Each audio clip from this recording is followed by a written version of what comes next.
Hello guys, welcome back. आज के हमारे वीडियो का टाइटल है from Sharmaji son to undercover para SF commando India's bravest episode 5 by liberal Hindu. Guys, इस video की बहुत सारी रिकमेंडेशंस थी और भी वीडियोस हैं। अगर हमें टाइम मिलेगा तो उस पर हम जल्दी से जल्दी रिएक्ट करेंगे। तो वीडियो स्टार्ट करते हैं उससे पहले अगर आपको हमारी वीडियो पसंद आए तो नीचे सब्सक्राइब के बटन और बेल आइकन को प्रेस कर दीजिए, जिससे कि अगर हम कोई भी न्यू वीडियो अपलोड करें तो उसका नोटिफिकेशन आपको मिल जाए। अगर वीडियो पसंद आए तो लाइक कीजिए, शेयर कीजिए, कमेंट कीजिए। So let's start.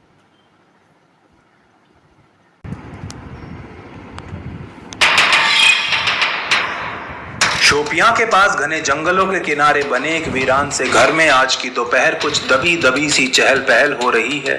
इस घर की रसोई में एक जवान लड़का अपने कंधे पर AK-47 राइफल लटकाए एक स्टोव पर कहवा उबाल रहा है। साथ वाले कमरे में चारपाई पर दो आदमी बैठे हैं और इनकी राइफल्स दीवार के सहारे फर्श पर खड़ी हुई हैं।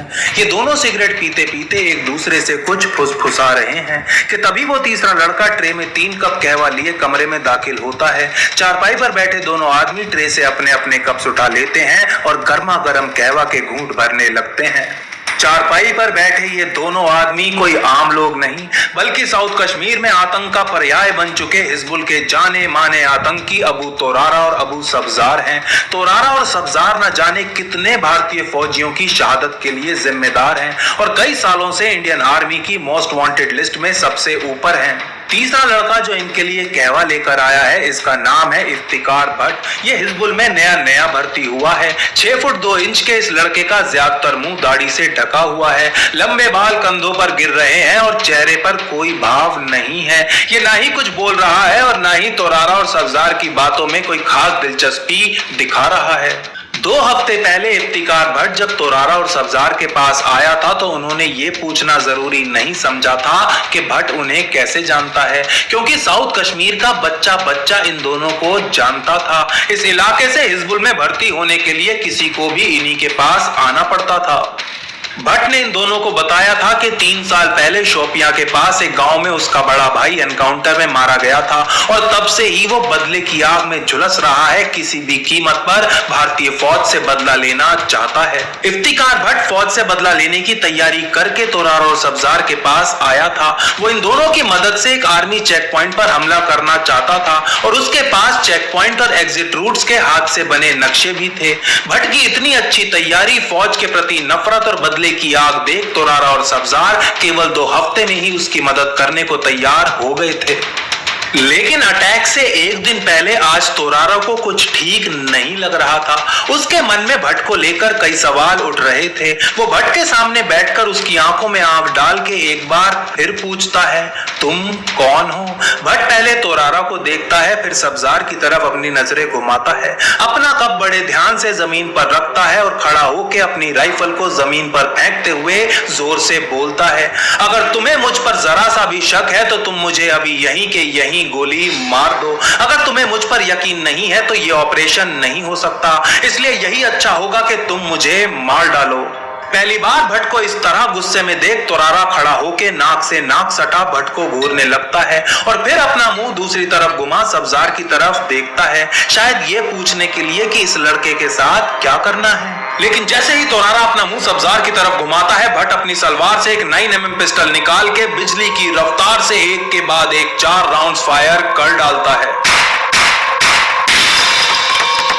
तोरारा और सब्जार दोनों ही जमीन पर पड़े होते हैं। इफ्तिकार भट्ट नीचे झुक के दोनों की नब्ज चेक करता है, जमीन से अपना कप उठाता है और आराम से चारपाई पे बैठकर कहवा पीते पीते सूरज छिपने का इंतजार करने लगता है। सूरज छिपते ही भट्ट को अपने पैरों पर एक लंबी यात्रा जो करनी थी, उसे वापस वहीं जाना था जहां से वो आया था, जहां उसे इंडियन आर्मी की 1 पैरा SF के मेजर मोहित शर्मा के नाम से जाना जाता है।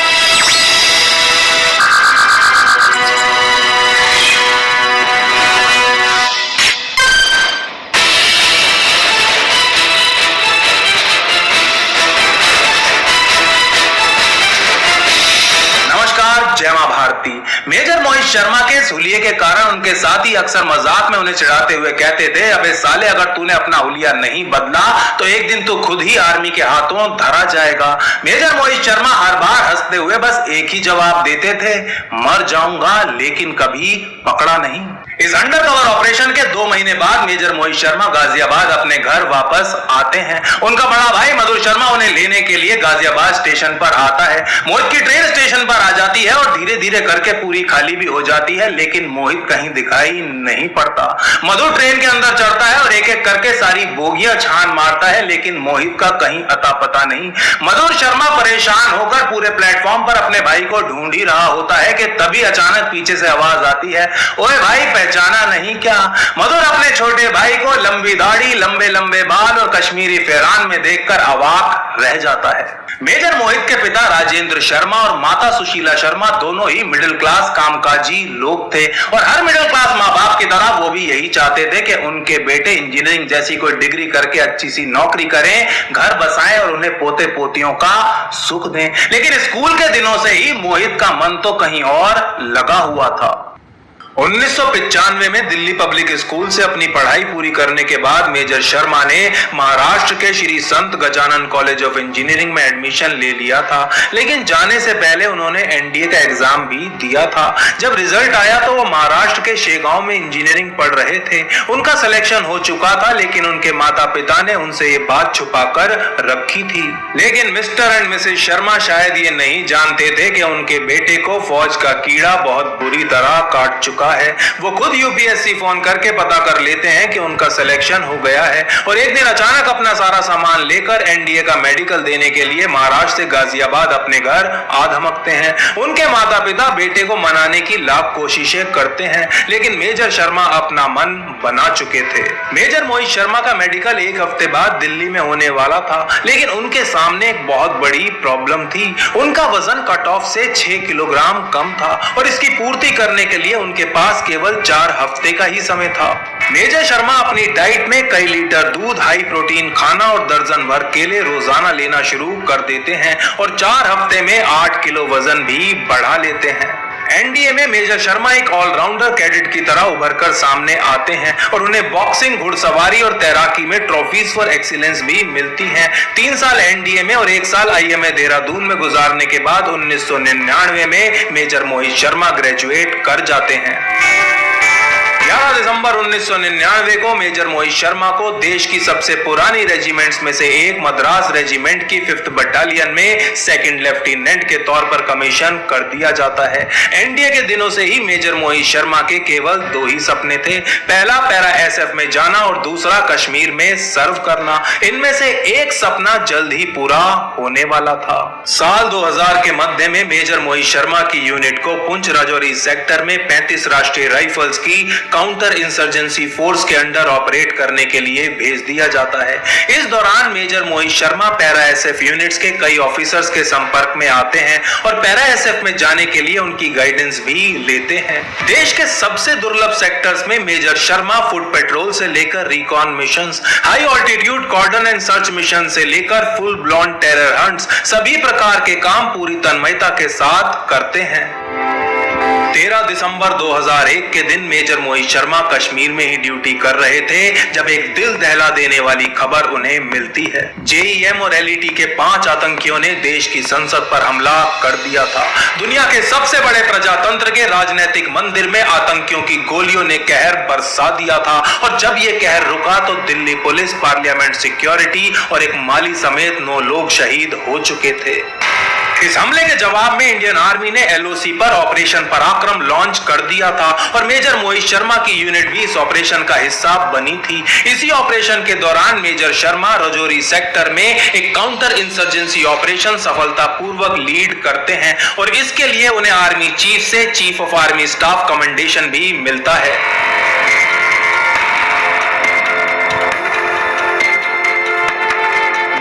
शर्मा जब पहली बार पैरा एसएफ के लिए अप्लाई करते हैं तो तबीयत खराब होने के कारण उनका सिलेक्शन नहीं हो पाता, लेकिन 2003 में दूसरी बार कोशिश करने पर वो 1 पैरा एसएफ में सेलेक्ट हो जाते हैं। उस दिन मैरून कलर का बैच पहनने की खुशी मेजर मोहित छुपाए नहीं छुपा पा रहे थे, लेकिन उधर उनकी मां सुशीला का गुस्से से बुरा हाल था। वो बेटे से जानना चाहती थी कि जब वो पहले से ही इतना खतरों से भरा काम कर रहा है तो और भी ज्यादा खतरनाक यूनिट में जाने का क्या मतलब है। लेकिन अपने बेटे का जवाब सुनकर सुशीला जी का गुस्सा थोड़ा शांत हो जाता है। मेजर मोहित शर्मा को 1 पैरा SF में पहली पोस्टिंग कश्मीर नहीं बल्कि चंडीगढ़ में मिली थी। उस समय मेजर मोहित शर्मा कैप्टन थे। चंडीगढ़ में मेजर मोहित शर्मा की मुलाकात आर्मी सर्विसेज कोर की कैप्टन रिश्मा सरीन से होती है। दोनों को प्यार हो जाता है और दोनों एक दूसरे के साथ समय बिताने लगते हैं। लेकिन अभी दोनों की प्रेम कथा को शुरू हुए चंद महीने भी नहीं हुए थे कि 2004 की शुरुआत में मेजर मोहित को कश्मीर से वापस बुलावा आ जाता है। ये ही वो समय है जब मेजर मोहित शर्मा एक बेहद खतरनाक अंडरकवर मिशन को सफलतापूर्वक अंजाम देते हैं। कई हफ्तों की प्लानिंग और डीप कवर में रहने के बाद मेजर मोहित शर्मा साउथ कश्मीर में हिजबुल के टॉप रिक्रूटर्स अबू तोरारा और अबू सब्जार को खत्म कर देते हैं। 19 नवंबर 2004 को मोहित और रिश्मा शादी के पवित्र बंधन में बंध जाते हैं और शादी होते ही मेजर मोहित को पहले इंडियन इन्फेंट्री स्कूल के कमांडो ट्रेनिंग विंग और फिर स्पेशल फोर्सेस ट्रेनिंग स्कूल में इंस्ट्रक्टर के पद पर तैनात कर दिया जाता है। इतनी कम उम्र में कमांडोज का इंस्ट्रक्टर बनना एक बहुत ही बड़े सम्मान की बात थी और मेजर शर्मा के माता पिता भी खुश थे कि उनका बेटा अब खतरे से दूर है। लेकिन उनकी ये खुशी ज्यादा दिन नहीं रहती। अक्टूबर 2008 में मेजर शर्मा को एक बार फिर कश्मीर बुला लिया जाता है। 20 मार्च 2009 मेजर मोहित शर्मा और उनके अंडर 1 पैरा SF के 25 पैरा ट्रूपर्स की टीम कुपवाड़ा में बेस थी। दोपहर के समय मेजर शर्मा को उनके सेक्टर कमांडर का एक फोन आता है और कुछ मिनट बाद 3 बजे उनकी टीम विलगाम में स्थित 6 राष्ट्रीय राइफल्स बटालियन के हेडक्वार्टर के लिए निकल जाती है। 6RR का CO मेजर शर्मा को बताता है कि उसकी एक टीम ने हफरूदा के जंगल में कुछ आतंकियों को स्पॉट किया था और एक छोटी सी मुठभेड़ के बाद सभी आतंकी बचकर निकलने में सफल हो गए। ऐसी सिचुएशन में मेजर मोहित शर्मा की टीम को बुलाए जाने का केवल एक ही मतलब था, उनको 6RR से बचकर भागे आतंकियों का शिकार करना था। इंटेलिजेंस भी कोई ज्यादा साफ नहीं थी।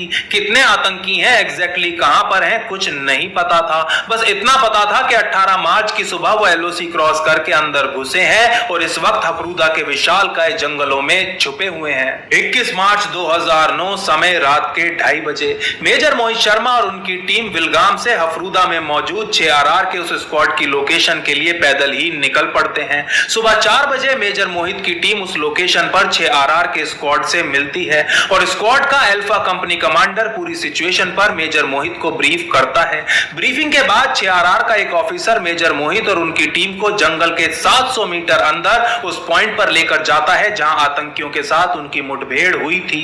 इसके बाद मेजर मोहित शर्मा 6RR के ऑफिसर से कहते हैं, इस ऑपरेशन को अब स्पेशल फोर्सेस टीम कंडक्ट करेगी, आप लोग वापस जा सकते हैं, धन्यवाद। मेजर मोहित शर्मा अपने एक पैराट्रूपर को हेडक्वार्टर्स के साथ कम्युनिकेशन करने के लिए 6RR के साथ ही छोड़ देते हैं और बाकियों को 8-8 लोगों के 3 स्क्वाड्स में बांट देते हैं। एक स्क्वाड का नेतृत्व मेजर मोहित शर्मा अपने जोड़ीदार हवलदार राजीव कुमार के साथ खुद करते हैं, दूसरे का नायब सूबेदार उत्तम चंद और तीसरे स्क्वाड के नेतृत्व का जिम्मा हवलदार राकेश खंडेलवाल को सौंपा जाता है। तीनों स्क्वाड्स अलग अलग दिशाओं में बर्फ से ढके हफरूदा के घने जंगलों में फैल जाते हैं और जल्द ही हवलदार राजीव के स्क्वाड को बर्फ में आतंकियों के पैरों के निशान भी मिल जाते हैं। ये निशान देख हवलदार राजीव को पता चलता है कि ये आतंकी हाईली ट्रेंड हैं और इन्हें पकड़ना आसान नहीं होने वाला। आतंकियों ने बहुत ही संभलते हुए अपने पैरों के निशान बर्फ पर छोड़े थे। उनमें से जो भी आदमी सबसे आगे चल रहा था, बाकी सब उसी के द्वारा बनाए गए निशानों पर ही अपने कदम रख रहे थे, जिससे कि उनके पीछे पड़ी फौज सही से उनकी संख्या का अंदाजा ना लगा पाए। अभी मेजर मोहित और उनके पैराट्रूपर्स ये सोच ही रहे होते हैं कि अब आगे किस दिशा में जाया जाए कि तभी थोड़ा आगे निकल चुके मेजर मोहित के स्काउट पैराट्रूपर नेत्र सिंह रेडियो पर घोषणा करते हैं कि उन्होंने 2 आतंकियों को स्पॉट कर लिया है और आतंकियों ने उन्हें। आधे सेकंड बाद हफरूदा की बर्फ से ढकी पूरी वादी गोलियों की आवाज से गूंज उठती है। मेजर मोहित शर्मा और उनकी टीम के ऊपर गोलियों की बौछार शुरू हो चुकी थी और ऐसा लग रहा था जैसे गोलियां चारों दिशाओं से आ रही हैं। पैराट्रूपर नेत्र सिंह को 2 गोलियां लगती हैं और वो वहीं पर शहीद हो जाते हैं। मेजर मोहित शर्मा अपनी टीम्स को तुरंत जो भी मिले उसके पीछे कवर लेने का आदेश देते हैं और आतंकियों की दिशा में अंदाजे से फायरिंग करने लगते हैं। अभी सुबह के 11 बजे थे और आतंकी मेजर शर्मा के स्क्वाड से आगे फैलकर उन्हें घेर चुके थे। फायरिंग पैटर्न को देख मेजर शर्मा समझ जाते हैं कि आतंकी उनसे 50-60 मीटर की दूरी पर एक आर्क यानी कि आधा गोला बनाकर AK-47 बंदूकों से गोलियां बरसा रहे हैं। मेजर मोहित शर्मा हवलदार राकेश को, जिनका स्क्वाड चोटी की तरफ जा रहा था, उनको रेडियो पर फटाफट ऊपर से आतंकियों को एंगेज करने का ऑर्डर देते हैं। हवलदार राकेश का स्क्वाड तुरंत 2-2 की जोड़ियों में फैलकर आतंकियों पर अपनी टार 21 राइफल से गोलियां बरसाने लगते हैं कि तभी एक गोली हवलदार राकेश के पैर में आकर लगती है। हवलदार राकेश तुरंत अपना कॉम्बैट पटका उतार के घाव पर बांध लेते हैं और लड़खड़ाते हुए दुश्मन पर फायरिंग करना जारी रखते हैं। मेजर मोहित शर्मा को पता था कि आतंकी उनसे कहीं ज्यादा बेहतर और सुरक्षित लोकेशन से फायरिंग कर रहे हैं, इसलिए वो अपने साथियों को किसी तरह थोड़ा और पीछे जाके पेड़ों के पीछे कवर लेने का आदेश देते हैं। जैसे ही उनके साथी पीछे जाना शुरू करते हैं, मेजर मोहित शर्मा उनको कवर प्रदान करने के लिए आतंकियों पर फायरिंग करने लगते हैं। हवलदार राजीव चिल्लाते हुए कहते हैं, सर पहले आप कवर ले लो, मैं इनको संभालता हूं। लेकिन मेजर शर्मा जवाब देते हैं, नहीं नहीं तुम जाओ, मैं बाद में आऊंगा। अभी उनका वाक्य पूरा भी नहीं होता कि एक गोली उनकी बाईं बाजू में आकर लगती है। मेजर मोहित शर्मा भी फटाफट अपना कॉम्बैट पटका उतार अपनी बाजू पर बांध लेते हैं और फायरिंग करना जारी रखते हैं। जैसे ही मेजर मोहित शर्मा के ज्यादातर पैराट्रूपर्स कवर ले चुके होते हैं, वो अपने स्क्वाड के लांस नायक सुभाष सिंह को आतंकियों के ऊपर MGL यानी कि मल्टी ग्रेनेड लॉन्चर फायर करने का ऑर्डर देते हैं। लेकिन दुश्मन पर ग्रेनेड फायर करने के लिए अभी सुभाष पोजीशन ले ही रहे होते हैं कि एक गोली उनकी कोहनी में आकर लगती है। मेजर मोहित जैसे ही देखते हैं कि सुभाष अब MGL ऑपरेट नहीं कर सकता, वो उसे पीछे आने का ऑर्डर देते हुए खुद MGL उठा लेते हैं और दुश्मन की दिशा में एक के बाद एक 6 ग्रेनेड्स फायर कर देते हैं। आतंकियों की तरफ से होने वाली फायरिंग एकदम से धीमी पड़ जाती है।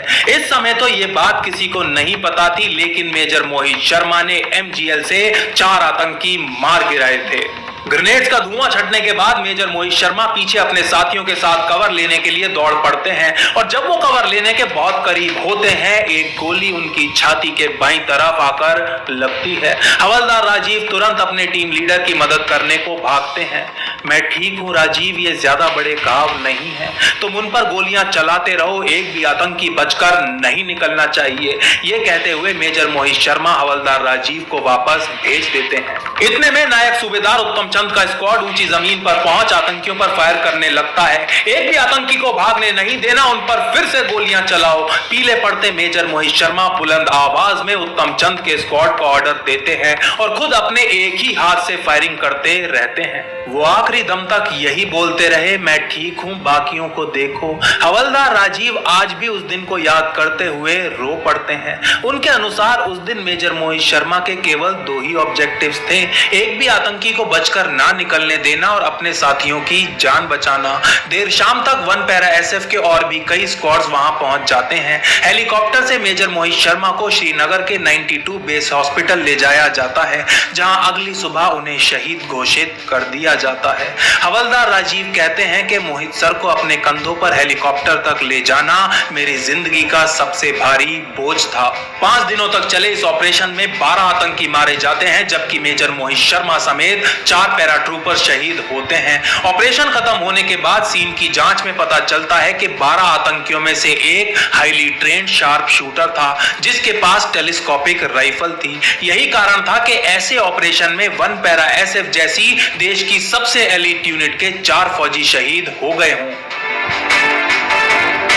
इसी दिन यानी कि 21 मार्च 2009 की देर रात 1000 किलोमीटर दूर गाजियाबाद में मिस्टर एंड मिसेस शर्मा के घर का फोन बजता है। मेजर मोहित के पिता फोन उठाते हैं तो लाइन की दूसरी तरफ 2 ऑफिसर्स थे जो अभी के अभी शर्मा निवास आना चाहते थे।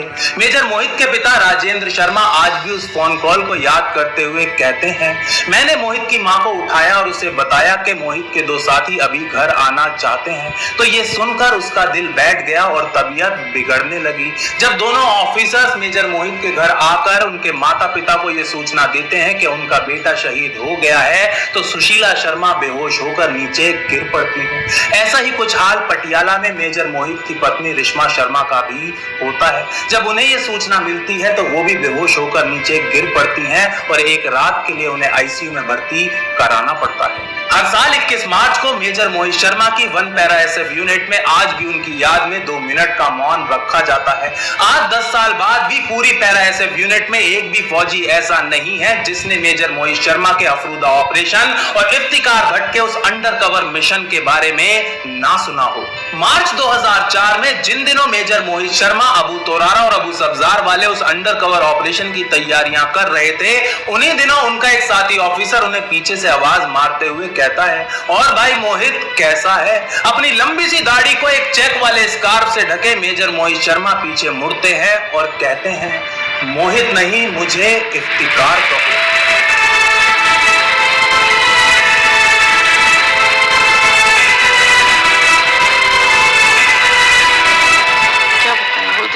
वाकई में मतलब हम इतना मिस कर रहे हैं, हमें ऐसा लग रहा है कि शायद वो कहीं से आएगा आगे और आकर बोलेगा कि मम्मी मैं आ गया। अभी तक भी ये लगता नहीं है कि वो चला गया। जिस कोने में खड़े होते हैं ऐसा लगता है कि मोहित बुला रहा है। कोई चीज़ भी बनाते हैं तो उसके शौक की वही लगता है कि कैसे कहाँ दे के आए हम लोग। और मतलब कोई टाइम नहीं जाता, सुबह उठते हैं तो उसकी याद आती है, शाम होती है तो हम एक टाइम बहुत रोते हैं।